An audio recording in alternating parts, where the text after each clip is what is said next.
people who will spread the truth, who will in this last days God will use.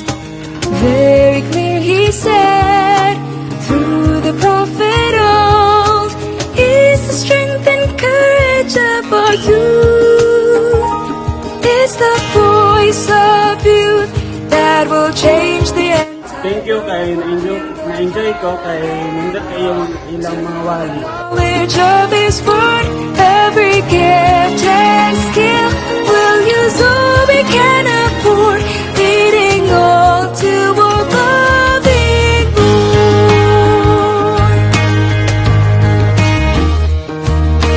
Let us rouse young people, all within God's church, and together do the blessed word.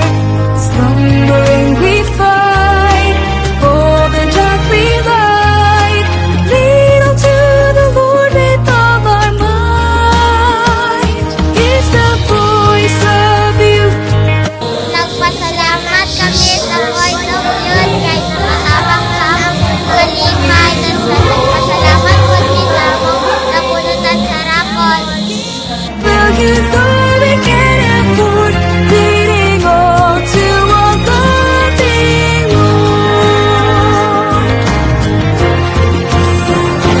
He's the voice of youth that will change the entire world.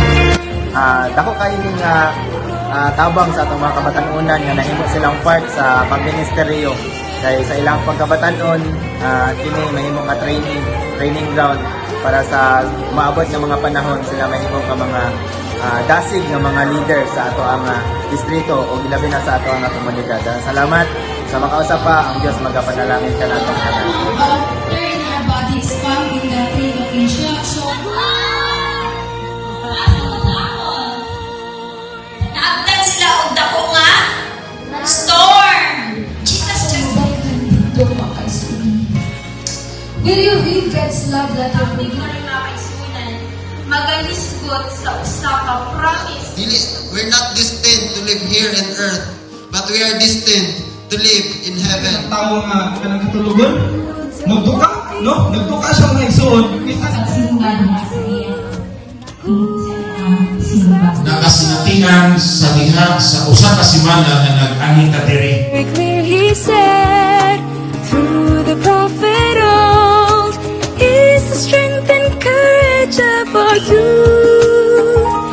It's the Sa tanan, ako pinapasalamatan ang akong Ginoo sa iyang kaayo kanato sa kini nga pinungdano nato nga ulo ato sa atong mga young people, Voice of Youth, Expand Season 2. Salamat gid kaayo sa inyong suporta nga minahal ko mga young people diri sa Pulumulok District A, uban sa tanan nga mga igsunan nga matagabi naghago sa inyong mga panahon, nagprepara sa mga pagkaon para sa panihapon sa tinuod ulan kanunay pero naayong presensya nag-iugyong kita nag-iusa o niya nagresulta kini sa kadahugan sa ato sa mga bisita nagatinder diri o nagbahin ining atong programa. Salamat kayo sa nagkailan sa district sa salamat kayo labo sa tanan ang atong buhiyang Ginoo ang pasalamatan ini nahuman sa Aksay nasa sa Korean sa tanan nagmanampuson kung may nasa kita na kanila sa ina sa Ginoo na sinababahin na sa Pagkadayon niya punta sa isya diri sa atong district. Salamat kayo.